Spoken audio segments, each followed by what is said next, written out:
لا حول ولا قوة إلا بالله العلي العظيم. حسبنا الله ونعم الوكيل، نعم المولى ونعم النصير. أعوذ بالله من الشيطان الرجيم، بسم الله الرحمن الرحيم. الحمد لله رب العالمين، والصلاة والسلام والتحية والإكرام على سيد الأنبياء والمرسلين سیدنا و مولانا ابی القاسم محمد صلی اللہ علیہ وعلی اہل بیتہ الاطیبین الانجبین لا سیما الامام المبین بقیت اللہ فی الارضین واللعنة الدائمة الباقية على أعدائهم أجمعين. أما بعد، فقد قال أمير المؤمنين عليه السلام في دعائه لكميل: اللهم اغفر لي الذنوب التي تحبس الدعاء. معزز اور محترم ناظرین کرام اور سامعین ذوی الاحترام، السلام علیکم ورحمۃ اللہ وبرکاتہ. خوش نصیبی ہے میری کہ آپ کے درمیان گفتگو کرنے اور آپ کے درمیان اہل بیت اطہار کی روایتوں کو پیش کرنے کی یہ سعادت حاصل ہوئی.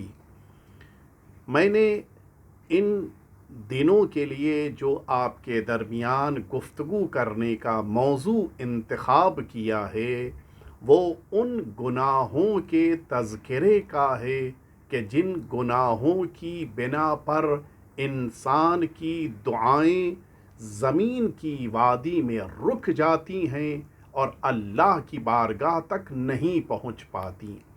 بہت زیادہ یہ سوال پوچھا جاتا ہے اور بہت زیادہ انسان کی زندگی سے اس کا تعلق ہے، بلکہ یوں کہہ لیا جائے کہ ہر چیز کا گھوم پھر کر دائرہ یہیں پر آ کر رکتا ہے کہ انسان جو باتیں اللہ سے مانگ رہا ہو، طلب کر رہا ہو اور اسے نہ مل پائیں، تو ظاہر ہے کہ سوال پیدا ہوتا ہے کہ کیوں اس کی دعا اللہ کی بارگاہ تک نہیں پہنچی.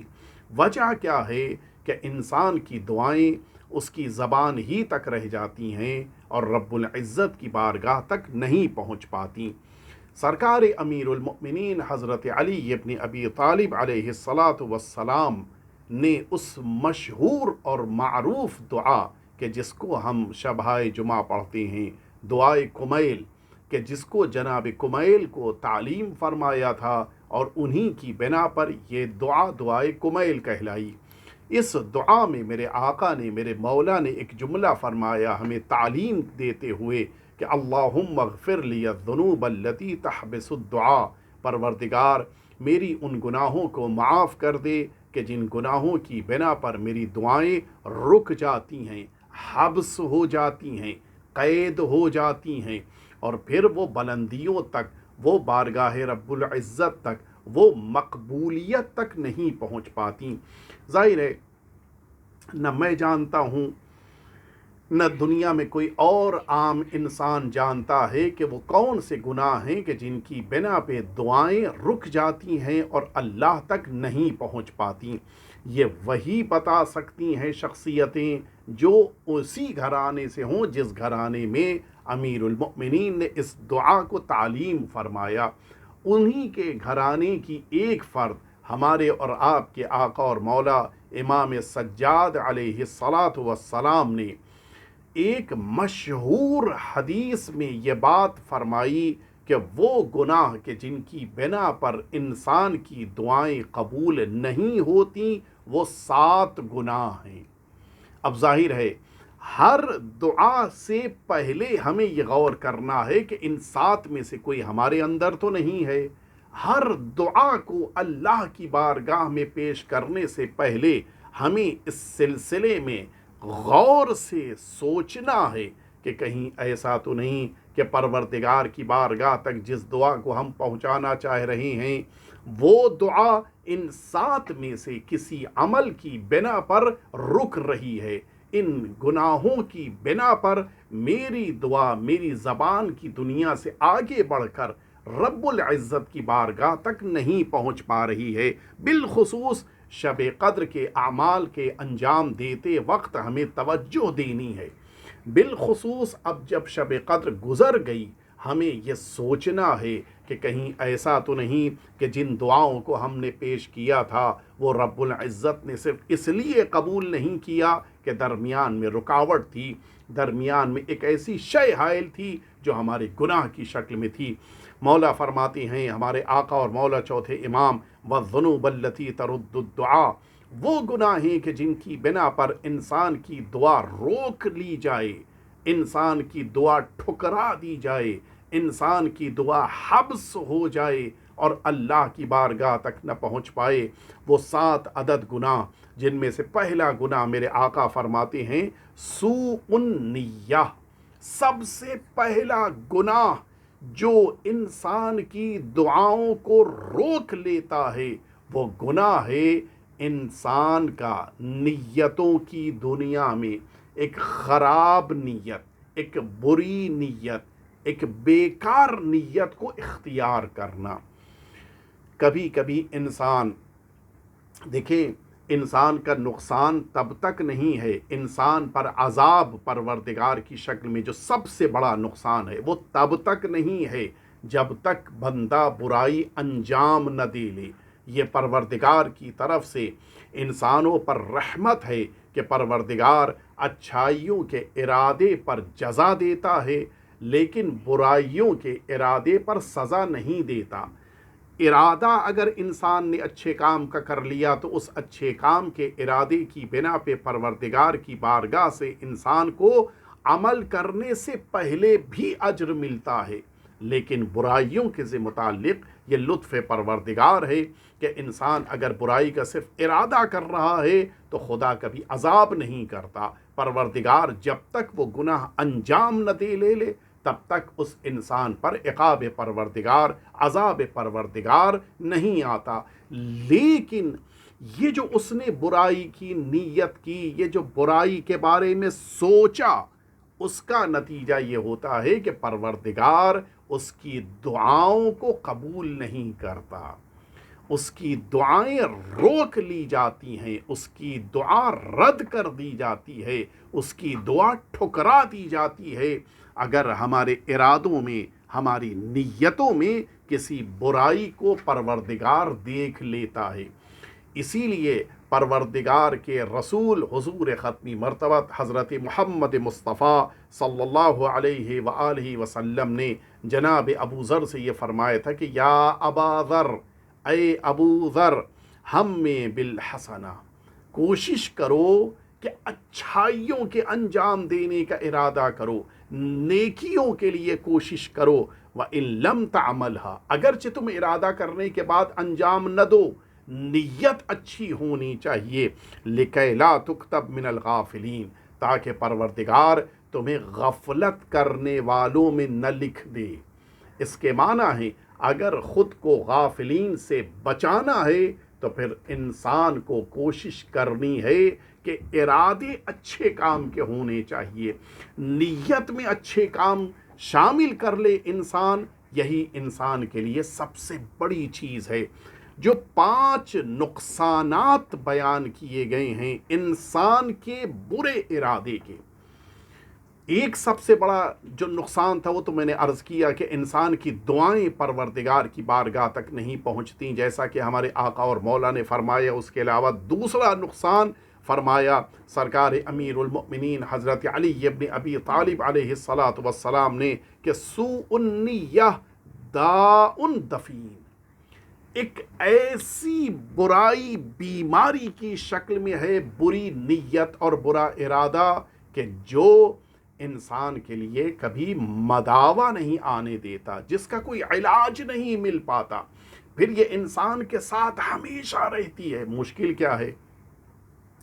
میں فلاں کے ساتھ یہ کر دوں گا، میں فلاں کو مٹا دوں گا، میں فلاں کو تباہ کر دوں گا، میں فلاں کو خراب کر دوں گا، میں فلاں کا نام بگاڑ دوں گا۔ یہ جو انسان بیٹھے بیٹھے ارادے کر رہا ہے، کچھ کر نہیں پا رہا ہے، ارادے کر رہا ہے، میں اس کے ساتھ یہ کر دوں گا اور میں فلاں کے ساتھ یہ کر دوں گا اور فلاں کے سلسلے میں یہ ارادہ ہے. یہ جو انسان نے بیماری مول لے لی ہے وہ اس کے ساتھ ہمیشہ پھر رہتی ہے. لہٰذا اپنے کو پازیٹیو بنانا چاہیے، پازیٹیوٹی اپنے اندر لے کے آنی چاہیے.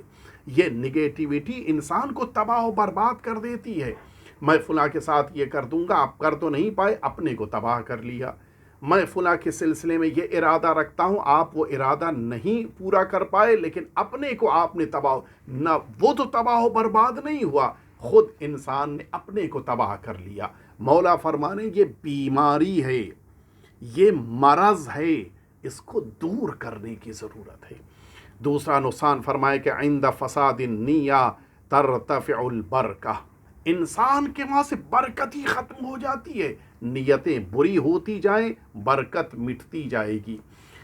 آپ توجہ فرمائیں، کبھی کبھی ایسا ہوتا ہے کہ انسان اپنے کرسی اور اپنے اقتدار کے نشے میں ارادہ کرتا ہے کہ میں فلاں کے ساتھ یہ برائی انجام دوں گا، برکت مٹ جاتی ہے، وہ کرسی اور اقتدار ختم ہو جاتا ہے. برکتوں کو باقی رکھنا ہے تو نیتوں کو بدلنا ہے، ڈائیورٹ کرنا ہے.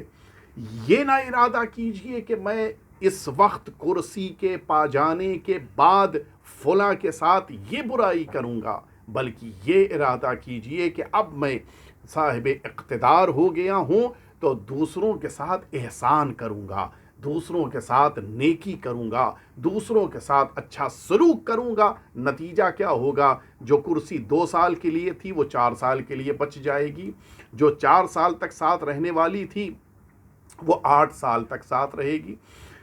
انسان اپنی نیتوں کے ذریعے سے برکت حاصل کر سکتا ہے اور اسی نیت کی بنا پہ برکتوں کو اپنے سے دور کر دیتا ہے. فرمایا سرکار امیر المؤمنین ہی کی روایت ہے کہ اذا فسدت النیہ وقعت البلیہ. بلائیں انسان تک پہنچ، ظاہر ہے کہ دعا نہیں قبول ہو، اس سے بڑی بلا کیا ہو سکتی ہے؟ میری بری نیت کی بنا پر میری دعائیں قبول نہ ہوں، اس سے بڑی مصیبت کیا ہو سکتی ہے؟ اس سے عظیم بلا کیا ہو سکتی ہے؟ فرمایا آخری نقصان کہ فرمائے کہ ان المؤمن لینوی الذنب فیحرم رزقہ. فرمایا کہ انسان اگر بری نیت کرتا ہے تو پروردگار جس رزق کو دینے والا تھا وہ روک لیتا ہے. بری نیت کیوں؟ کبھی کبھی انسان یہ بھول جاتا ہے کہ اس بری نیت کی بنا پر اپنے پیروں پہ کلہاڑی مار رہا ہے. میری نیت یہ ہے کہ میں اپنے بزنس کے ذریعے سے پڑوس کی دکان کو بند کروا دوں گا. اس کی دکان بند ہو نہ ہو، بری نیت کی بنا پہ خود اس کی دکان بند ہو جائے گی. میری نیت یہ ہے کہ میں ایک دن ایسا ضرور کروں گا کہ فلاں کو بدنام کر دوں گا. نتیجہ کیا ہوگا؟ وہ تو بدنام نہیں ہوگا، خود کا رزق ختم ہو جائے گا. انسان کیوں وہ کام کرے کہ جس کی بنا پر عمل نہ بھی کرے، خود نقصان اٹھا رہا ہے. لہٰذا کوشش کرنی چاہیے کہ انسان اپنے عمل کی دنیا میں وہ عمل جو ابھی انجام دینے کے لیے اس کے پاس امکان نہیں ہے، میں بڑی تاکید سے جملہ کہہ رہا ہوں، جن کاموں کو کرنا اس کے لیے ممکن نہیں ہے، وہ اگر اچھے کام ہیں تو ان کا ارادہ ضرور کرے، ان کے لیے ضرور نیت کرے. آپ سوچ سکتے ہیں ایک شخص ہے کہ جس کی فقیری کا عالم یہ ہے، روایت میں وارد ہوا ہے، جس کی فقیری کا عالم یہ ہے کہ اس کے پاس کھانے کے لیے رقم نہیں، پہننے کے لیے لباس نہیں، رہنے کے لیے گھر نہیں. رہتا تھا لوگوں کے گھروں کے باہر جو شیڈ ہوتے ہیں اس میں جا کے پڑا رہتا تھا. یہ عالم تھا. روایت میں ہے کہ جس موقع کے اوپر وہ میدان محشر میں پہنچا، اس کو صفا، جو آپ جانتے ہیں مکہ معظمہ میں یہ 2 پہاڑیاں جو آج بڑی مختصر سی باقی بچی ہیں، یہ انسانوں کی بنا پر، ورنہ وہ زمانہ تھا کہ یہ بلند ترین پہاڑ صفا اور مروہ، یہ 2 بلند پہاڑ تھے. صفا کے برابر اللہ کی راہ میں مال خرچ کر دینے کا ثواب لے کر یہ میدان محشر میں پہنچا.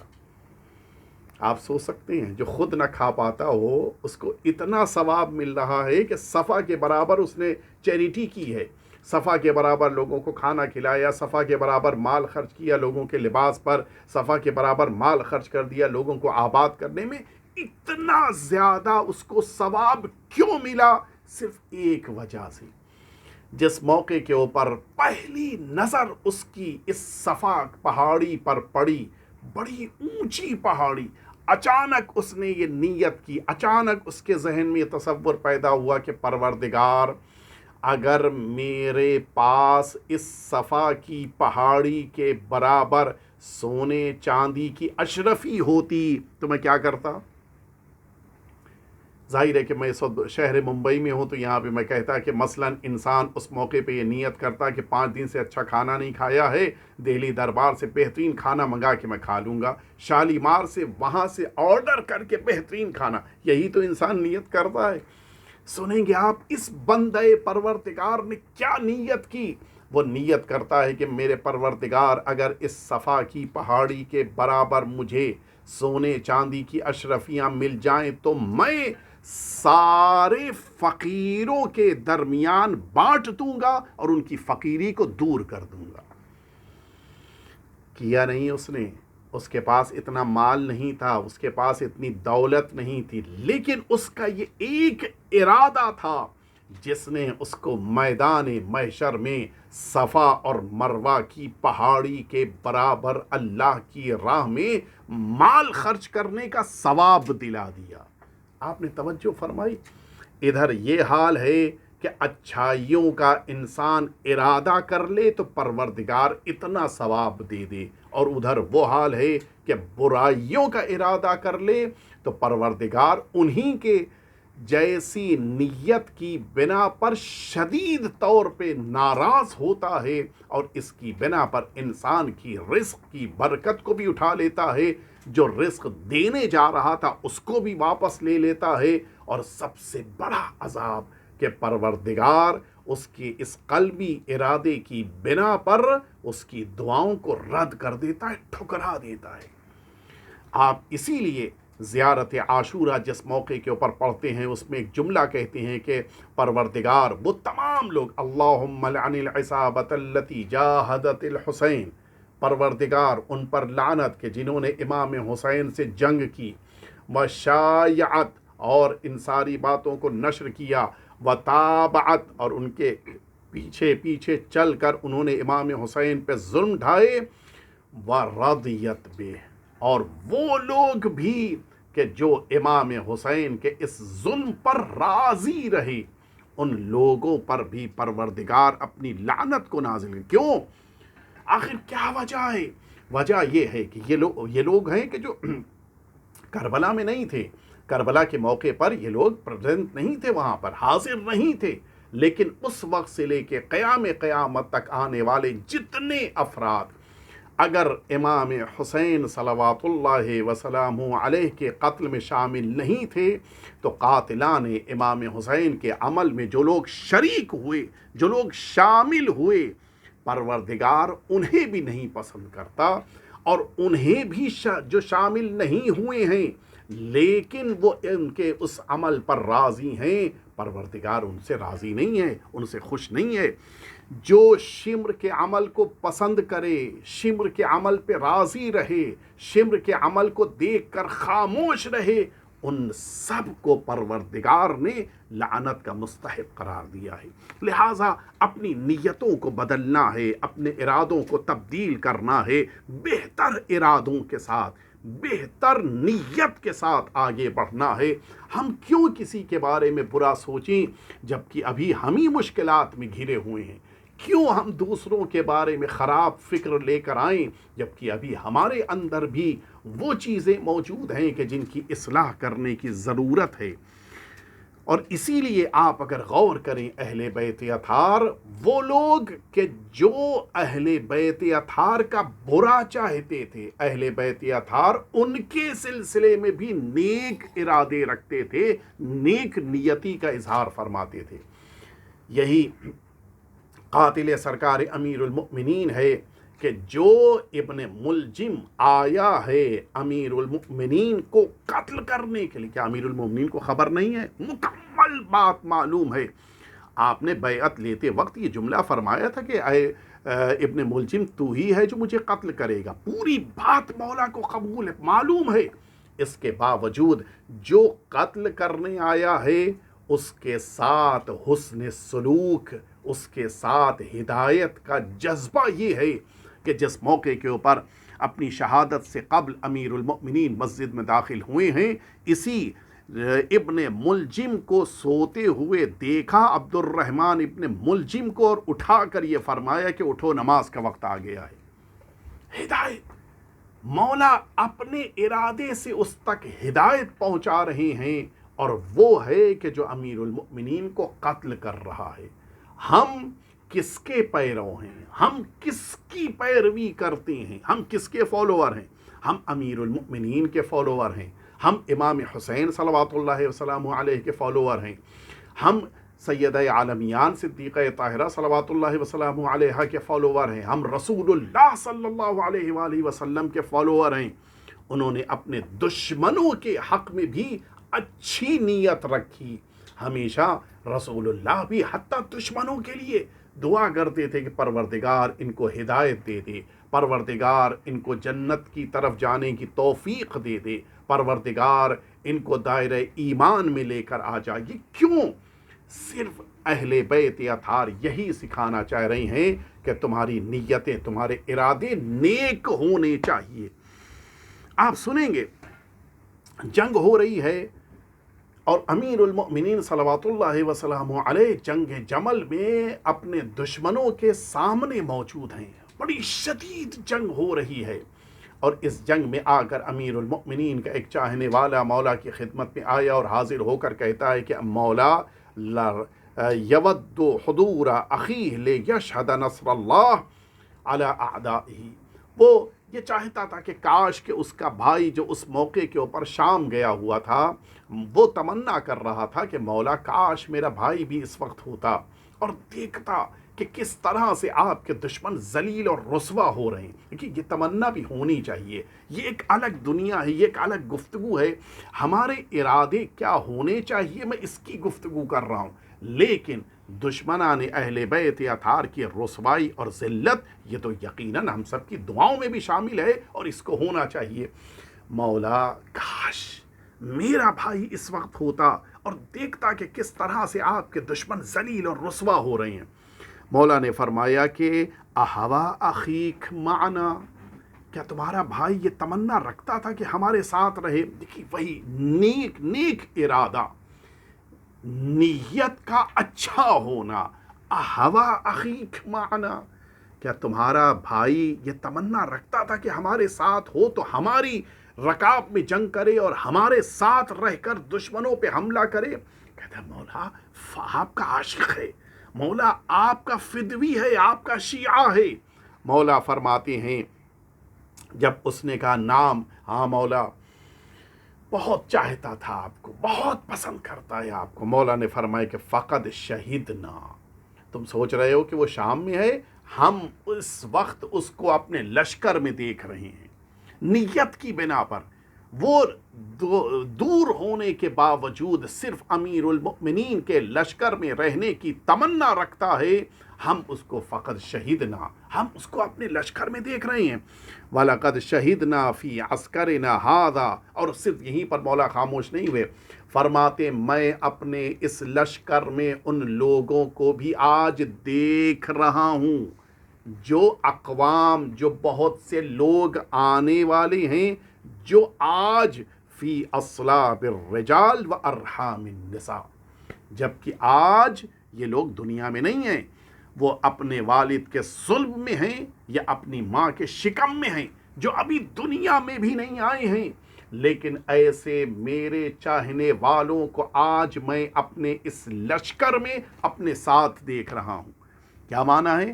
یعنی وہ کل جب دنیا میں آئیں گے تو وہ نیت ہوگی، ان کی ارادہ ہوگا کہ کاش امیر المؤمنین کے ساتھ ہوتے، کاش امیر المؤمنین کے لشکر میں ہوتے۔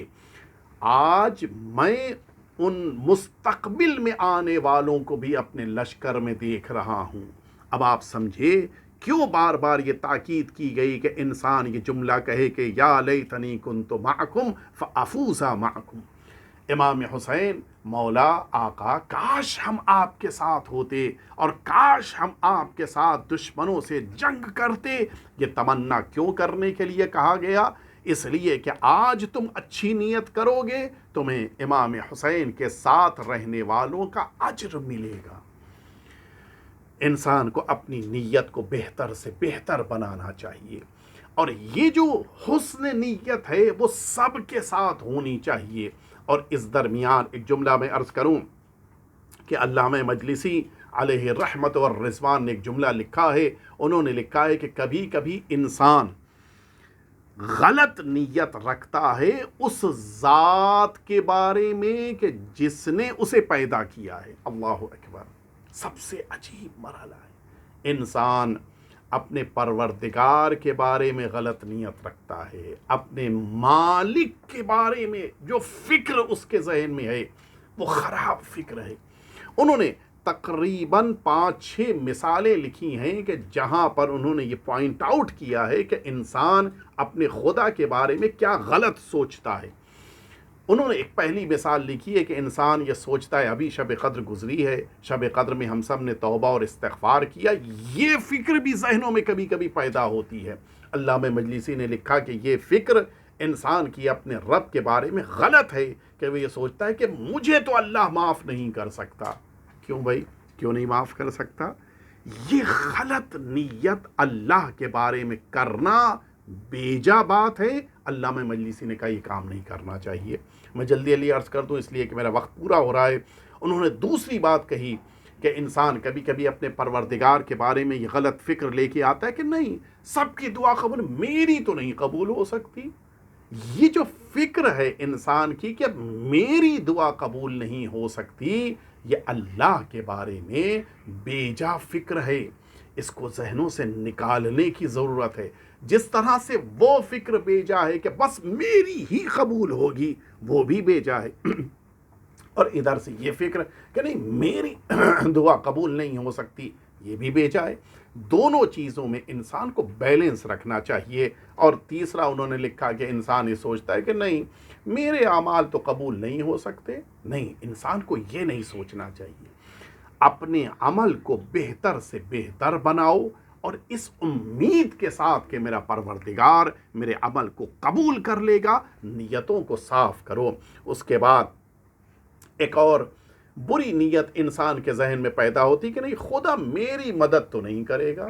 یہ غلط فکر ہے۔ جب پروردگار گزشتہ امتوں کی مدد کر سکتا ہے، جب پروردگار گزشتہ لوگوں کی مدد کر سکتا، حتیٰ آج کے دور میں بھی پروردگار نے کس کی مدد نہیں کی ہے؟ ہم نے بلایا کب ہے پروردگار کو، پکارا کب ہے؟ یہ سوچنا کہ خدا میری مدد نہیں کر سکتا، یہ انسان کا اللہ کے بارے میں غلط سوچنا ہے۔ اور اسی طرح سے العیاذ باللہ ایک اور مشکل آتی ہے انسانی زندگی میں، جب انسان یہ سوچنے لگتا ہے کہ اللہ معاذ اللہ ثم معاذ اللہ کہ میرا پروردگار صحیح مشورہ نہیں دیتا۔ یہ تو ہو ہی نہیں سکتا، خدا اپنے بندے کو صحیح مشورہ نہ دے، یہ نہیں ہو سکتا۔ ہوتا کب ہے؟ انسان نے استخارہ کرایا، استخارہ مثال کے طور کے اوپر اچھا آیا، کام کیا، فائدہ نہیں ہوا، نہیں اللہ اچھا مشورہ نہیں دیتا۔ کیا احمقانہ فکر ہے؟ یا برعکس ہو جائے، انسان کا استخارہ منع آ گیا اور پھر اس کے بعد اس کام کو اس نے نہیں انجام دیا اور بڑا فائدہ سامنے آ گیا کہ نہیں میرا پروردگار اچھا نہیں میرے بارے میں سوچتا، صحیح مشورہ نہیں معاذ اللہ دیتا۔ یہ غلط بات ہے۔ ان فکروں سے اپنے ذہنوں کو پاک کرنے کی ضرورت ہے۔ ہو ہی نہیں سکتا کہ مشورہ اللہ کا غلط ہو جائے، یہ پاسبل نہیں ہے کہ اللہ اپنے بندے کو کوئی مشورہ دے اور اس مشورے میں کوئی ایسی چیز ہو جو انسان کے لیے مصلحت نہ رکھتی ہو۔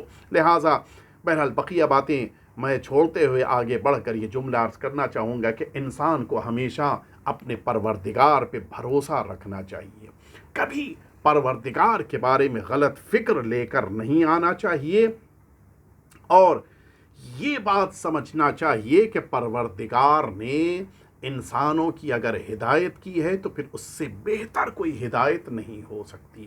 لہٰذا اگر انسان چاہتا ہے کہ اس کی دعائیں قبول ہوں تو سب سے پہلا کام جو آج مجھے کرنا ہے، اپنی نیتوں کو پاک کرنا ہے، اپنی نیتوں کو اچھا بنانا ہے. نگیٹیوٹی کو چھوڑ کر پازیٹیوٹی کی طرف آئیے. آپ یقین جانیے آپ کی دعا ضرور قبول ہوگی. میں آخر کلام میں ایک جملہ کہنا چاہوں گا. حقیقت یہ ہے نیتوں کو اگر پاک کر لیا جائے تو پھر انسان اپنے دشمن کو بھی سینے سے لگانے پہ تیار ہو جاتا ہے. بس شرط یہ ہے کہ انسان عقیدے میں صحیح ہونا چاہیے. جس موقع کے اوپر جناب حر میدان کربلا میں آئے تھے، ممکن تھا کہ امام حسین کسی اور کو بھیج دیتے کہ جاؤ حر کا استقبال کرو، لیکن منظر یہ دیکھا گیا کہ خود حسین اپنی جگہ سے اٹھے اور آگے بڑھ کے حر کو اپنے سینے سے لگایا اور یہ جملہ فرمایا کہ اے حر، تمہاری ماں نے تمہارا نام کتنا اچھا رکھا کہ تمہیں دنیا میں بھی آزاد اور آخرت میں بھی آزاد قرار دیا. ہاں، لیکن انداز امام وقت کی بارگاہ میں آنے کا جو انداز ہو وہ حر کے جیسا ہونا چاہیے. حر پہلے شہید بنے آنے کے بعد مولا میں چاہتا ہوں کہ اپنی جان قربان کروں، اور جس موقع کے اوپر بیٹے نے بڑھ کے اپنی قربانی کو پیش کیا، حر میدان کی طرف بڑھ رہے تھے. امام نے پوچھا حر کہاں جا رہے ہو؟ کہتے ہیں آقا میرا بیٹا مدد کے لیے بلا رہا ہے. فرماتے ہیں کہیں یہ ممکن ہے کہ جوان پکارے تو بوڑھا باپ مدد کرنے کے لیے جائے؟ یہ کہہ کے حسین نے بٹھا دیا اور خود آگے بڑھے. میں کہوں گا آقا حر کے بیٹے نے پکارا تھا تو آپ نے حر کو نہ جانے دیا، لیکن اس موقع پہ کیا ہوگا جب 18 سال کا کڑیل جوان میدان کربلا سے آواز دے گا اور آپ اس کی مدد کے لیے آگے بڑھیں گے؟ کون ہوگا جو حسین کی مدد کرے گا؟ وَسَيَعْلَمُ الَّذِينَ ظَلَمُوا أَيَّ مُنْقَلَبٍ يَنْقَلِبُونَ إِلَٰهِي بِحَقِّ الزَّهْرَىٰ وَأَبِيهَا وَبَعْلِهَا وَبَنِيهَا وَالسِّرِّ الْمُسْتَوْدَعِ فِيهَا أَن تُصَلِّيَ عَلَىٰ محمد وآل محمد. پروردگار ہمارے آقا اور مولا کے ظہور میں تعجیل فرما اور اس ماہ مبارک رمضان میں ہماری عبادتوں کو قبول فرما اور ہم سب کو اپنی نیتوں کو صاف اور ایک اچھی نیت قرار دینے کی توفیق عطا فرما. وصلی اللہ علی سیدنا محمد وآلہ الطیبین الطاہرین.